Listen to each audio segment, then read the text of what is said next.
નમસ્કાર, પ્રણામ, સ્વાગત છે તમારું અમારી યુટ્યુબ ચેનલમાં।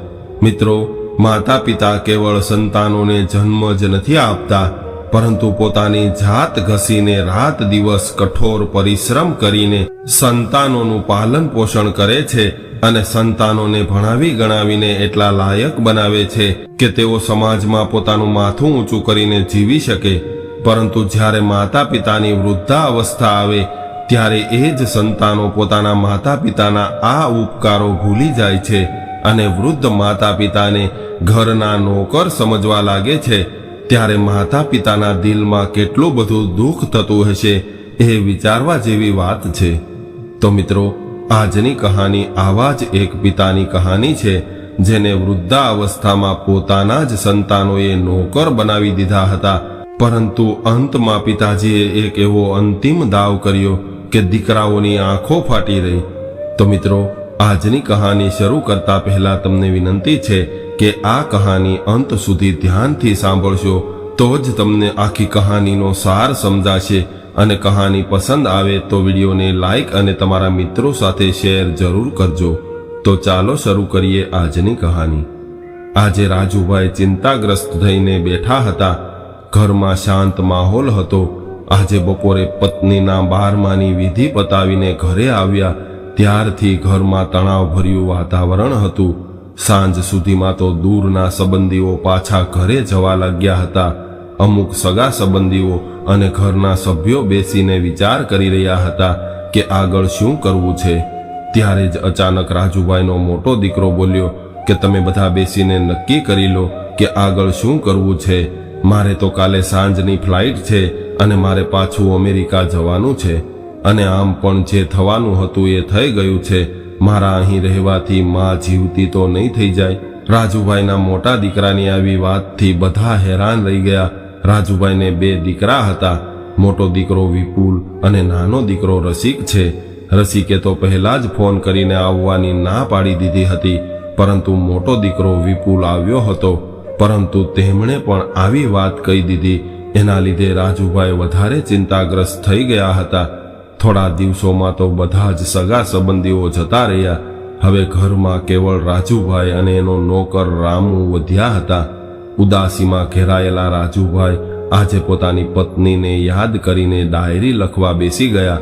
લખતા લખતા એની વૃદ્ધ આંખોમાંથી આંસુ ટપકીને ડાયરી પર ફેલાઈ ગયા હતા અને તેઓ લખી રહ્યા હતા કે શારદા, તારા મરણ બાદ હું કેટલો એકલો પડી ગયો છું એ વાત કદાચ તું નહીં સમજી શકે। તારા ગયા બાદ તો આ ઘરની રોનક, આ ઘરનો બગીચો બધું જ વેરાન થઈ ગયું છે।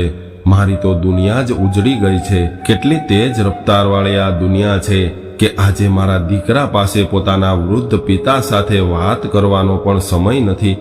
આપણા દીકરાઓ આપણને છોડીને જતા રહ્યા, પરંતુ એના ગયા બાદ પણ આપણે બંનેએ ખુદને સમજાવી લીધા હતા અને આપણે બંને એકબીજા સાથે ખુશ હતા। પરંતુ તારા ગયા બાદ મને ખૂબ જ એકલાપણું લાગે છે। ડાયરીમાં પોતાની જિંદગીમાં વિતાવેલી પળોને યાદ કરીને લખતા લખતા રાજુભાઈની આંખો ભરાઈ ગઈ। જીવનથી થાકેલા શરીરની વૃદ્ધ ઉદાસ આંખોને રાજુભાઈ પોતાના કાંપતા હાથો વડે સાફ કરવા લાગ્યા અને ત્યારબાદ ફરીથી પોતાના જીવનના વિતાવેલા દિવસો વિશે વિચારવા લાગ્યા। કેટલા ખુશ હતા રાજુભાઈ એ સમયે જ્યારે એનો મોટો દીકરો વિપુલ અમેરિકા જવા માટે વિમાનમાં બેઠો હતો। વિપુલે એન્જિનિયરિંગ કરી હતી અને એને અમેરિકામાં જઈને હજુ આગળ ભણવું હતું, અને એક દિવસ અમેરિકાની એક મોટી કંપનીમાં એન્જિનિયરનું પદ મેળવીને એ હંમેશા માટે ત્યાં રહેવા જતો રહ્યો। 2 વર્ષ બાદ વિપુલ ભારત આવ્યો હતો। ત્યારે વિવાહ કરીને પોતાની પત્નીને પણ સાથે લઈ ગયો હતો। વિપુલ અમેરિકામાં સેટ થઈ ગયો એટલે એના નાના દીકરા રસિકને પણ અમેરિકા જવાની ઈચ્છા થઈ। ત્યારબાદ એ પણ વિવાહ કરીને પોતાની પત્ની સાથે અમેરિકા જતો રહ્યો અને એ પણ ત્યાં સ્થાયી થઈ ગયો। બંને દીકરાઓ પોતાની ઘર ગૃહસ્થીમાં રહીને પોતાનું જીવન વિતાવવા લાગ્યા। આ બાજુ ઘરમાં ફક્ત રાજુભાઈ અને એના પત્ની શારદાબેન રહી ગયા હતા। હવે આ બંને વૃદ્ધ પતિ પત્ની જેમ તેમ કરીને પોતાનું જીવન વિતાવી રહ્યા હતા। આરામ અને સહારાની તલાશ કરતા કરતા આ વૃદ્ધ દંપતી હવે તો એવું વિચારવા લાગ્યા હતા કે ક્યાંક અમે અમારા દીકરાઓને વિદેશમાં મોકલીને કોઈ ભૂલ તો નથી કરીને? એક દિવસ શારદાબેન રાત્રે પોતાના રૂમમાં સૂવા ગયા અને ઊંઘમાં જ એને એટેક આવી ગયો અને ત્યારબાદ ફરી તેઓ ઉઠ્યા જ નહીં અને પોતાના પતિને એકલા છોડીને આ દુનિયા છોડીને જતા રહ્યા. પત્નીના મરણ બાદ રાજુભાઈ ફક્ત એકલા જ નહોતા પડી ગયા, પરંતુ પૂરી રીતે લાચાર પણ બની ગયા હતા. જો કે દીકરાઓને એમની માના મરણની સૂચના આપવામાં આવી હતી, પરંતુ બંને દીકરાઓએ એવો જવાબ આપ્યો હતો કે પિતાજી, આ સમયે અમારું ત્યાં આવવું સંભવ નથી, એટલે તમે માના અંતિમ સંસ્કાર કરાવી દેજો. મોટો દીકરો તો માના 12મા સુધીમાં આવી ગયો, પરંતુ નાનો દીકરો ન આવ્યો. એકલવાયું જીવન જીવીને થાકી ગયેલા રાજુભાઈએ પોતાના બંને દીકરાઓને પાછા ભારત આવવાનો આગ્રહ કર્યો અને કહ્યું કે બેટા, તમે તો જાણો છો કે હું કેટલો એકલો પડી ગયો છું. તમારી માના ગયા બાદ મારો એક એક દિવસ ખૂબ જ મુશ્કેલીથી ગુજરી રહ્યો છે, એટલા માટે તમે અહીં આવી જાઓ. તમારા આ વૃદ્ધ પિતાને પોતાના સંતાનોના સાથની ખૂબ જરૂર છે.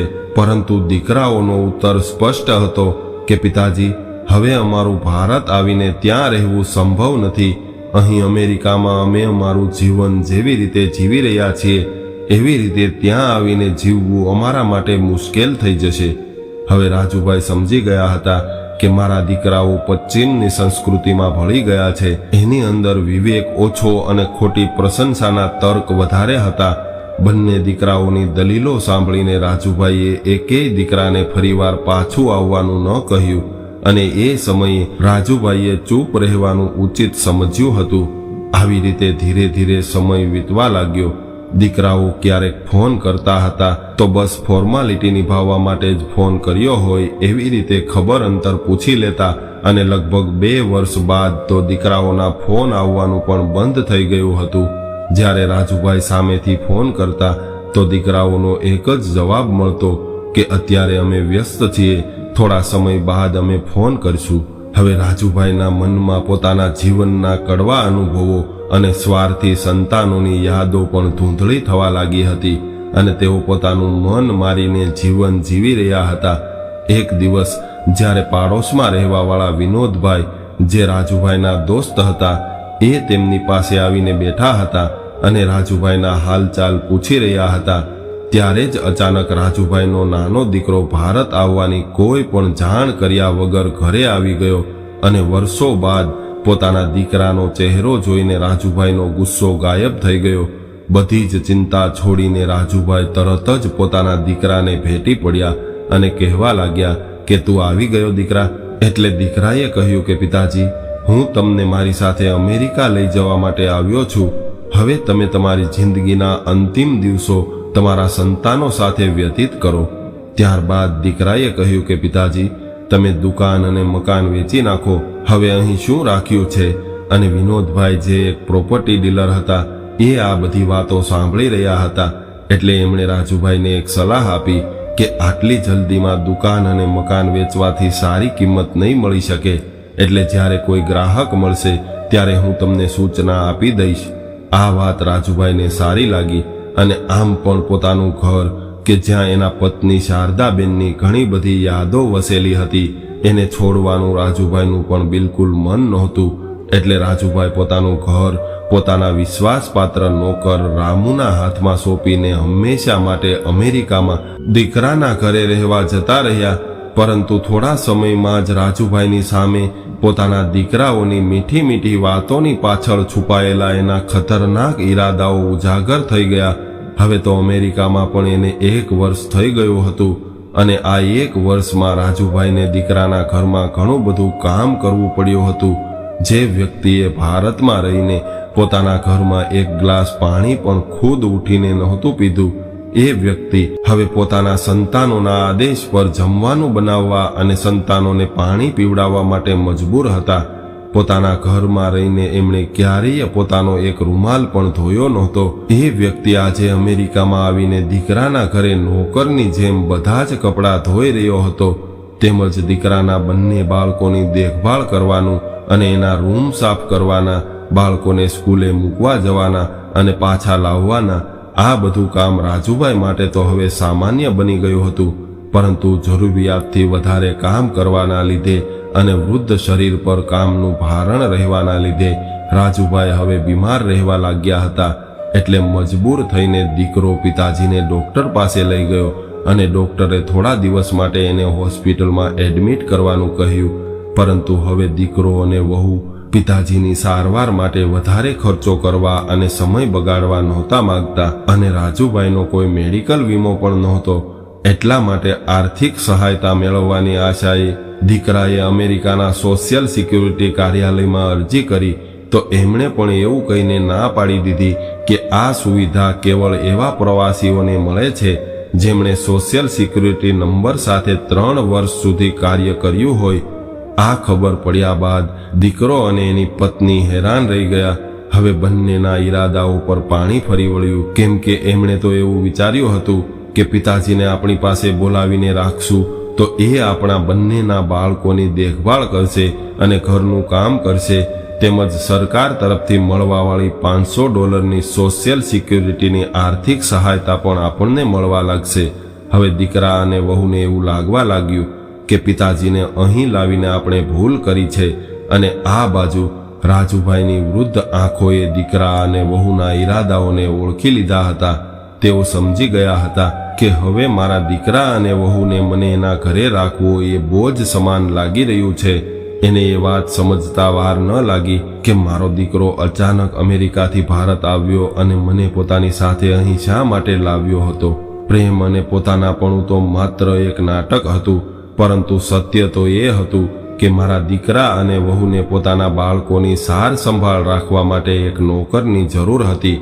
અને હવે જ્યારે હું બીમાર રહેવા લાગ્યો છું તો એક વૃદ્ધ પિતા દીકરા અને વહુ માટે બોજ બની ગયો છું. એક દિવસ પિતાજીએ દીકરાને કહ્યું કે બેટા, મારો અહીં રહેવાનો કોઈ મતલબ તો હવે રહ્યો નથી, એટલે તું મને પાછો ભારત મોકલવાની વ્યવસ્થા કરી દે.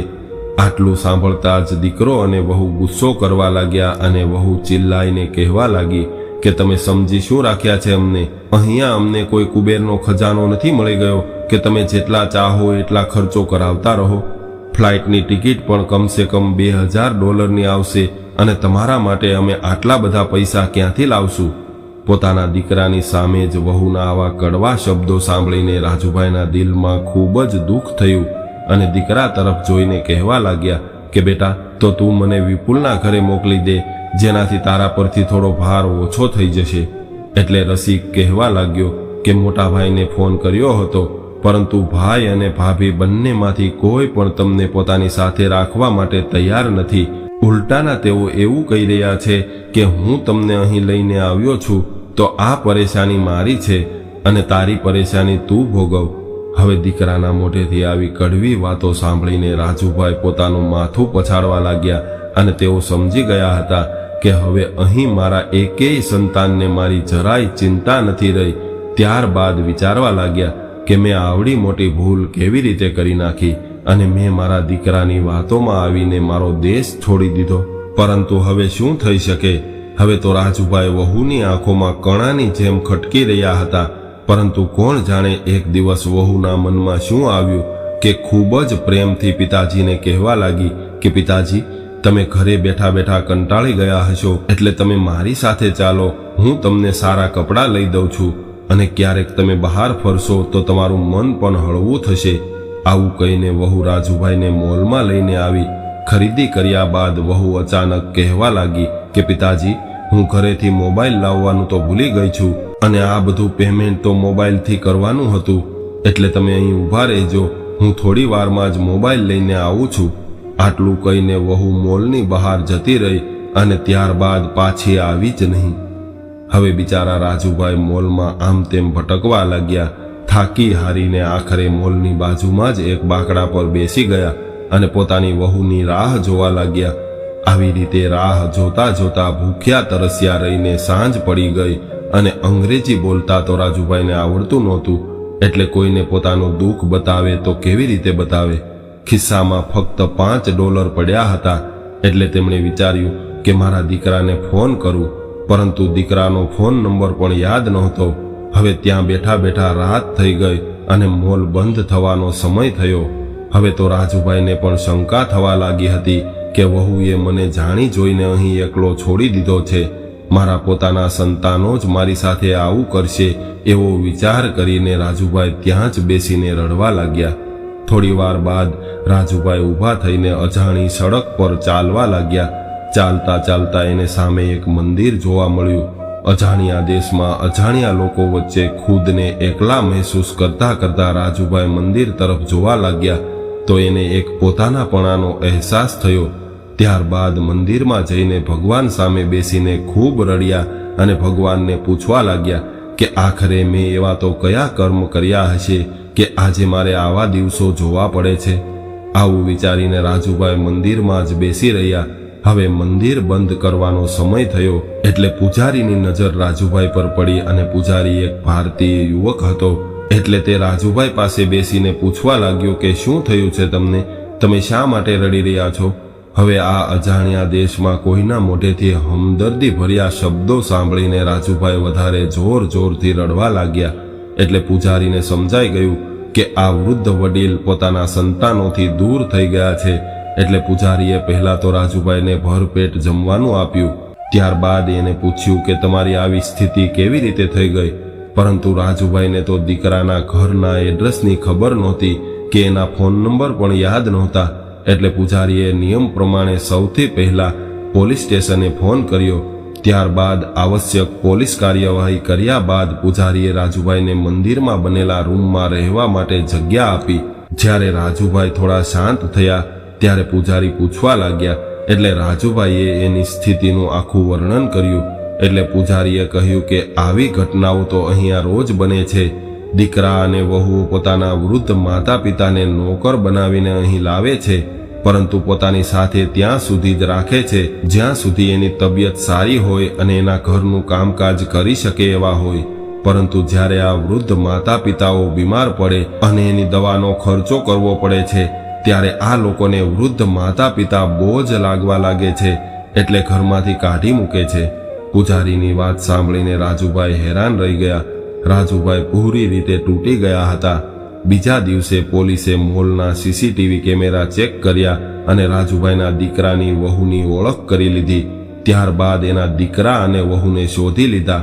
પરંતુ હવે રાજુભાઈએ પોતાના દીકરાના ઘરે જવાની ચોખ્ખી ના પાડી દીધી. રાજુભાઈ ભારત પાછા આવવા માંગતા હતા પરંતુ ટિકિટ ખરીદવાના પૈસા નહોતા.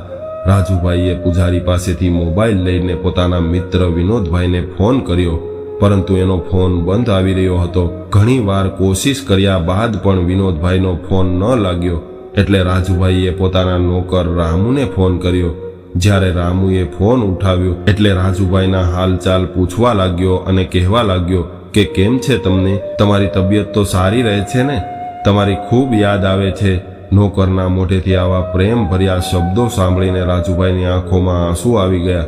ત્યારબાદ રાજુભાઈએ રામુને પોતાની સ્થિતિ વિશે જણાવ્યું અને વિનોદભાઈને મળીને મારી ટિકિટની વ્યવસ્થા કરાવવાનું કહ્યું. રામુ પણ રાજુભાઈની આવી હાલત જોઈને ચોંકી ગયો અને વિચારવા લાગ્યો કે કદાચ શારદામાં જીવતા હોત તો રાજુભાઈની આવી હાલત ન થઈ હોત.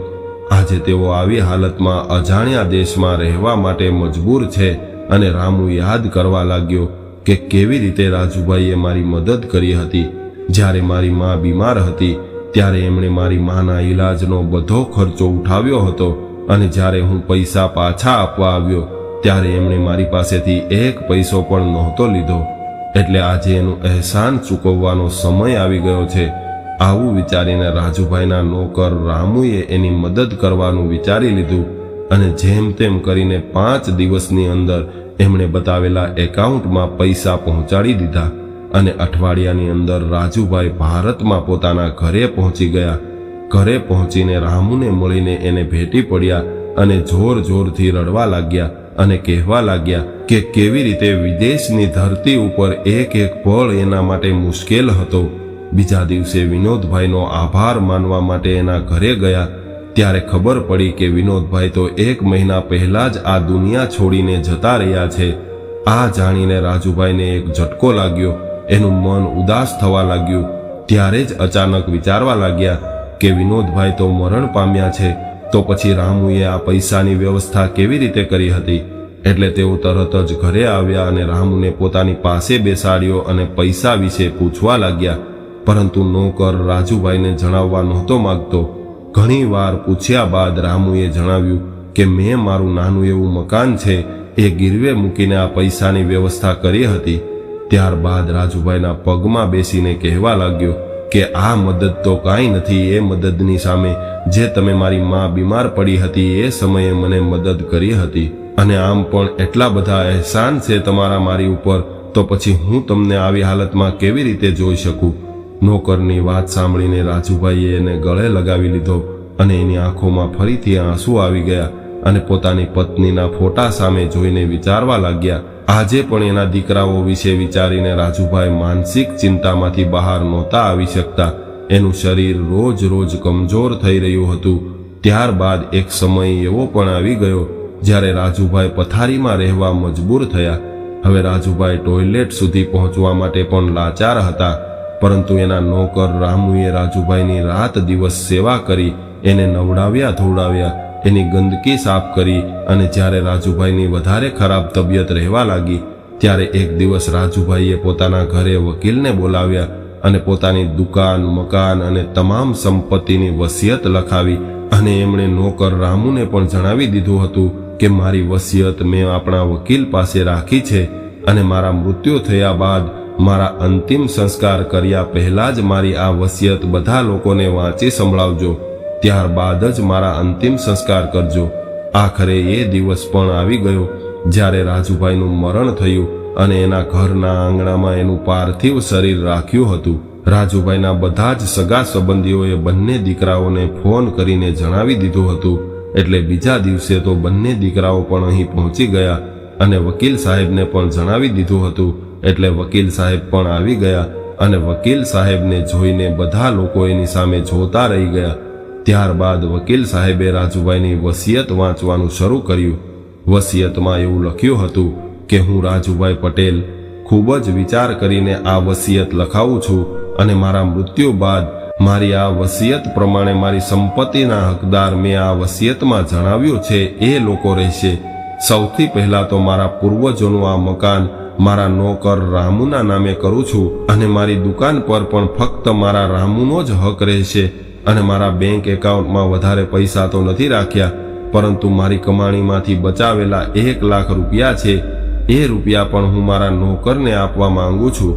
આ વાત સાંભળતા જ બંને દીકરાઓ આશ્ચર્યમાં પડી ગયા અને ગુસ્સે થવા લાગ્યા, પરંતુ તેમણે આ સમયે શાંત રહેવાનું ઉચિત સમજ્યું.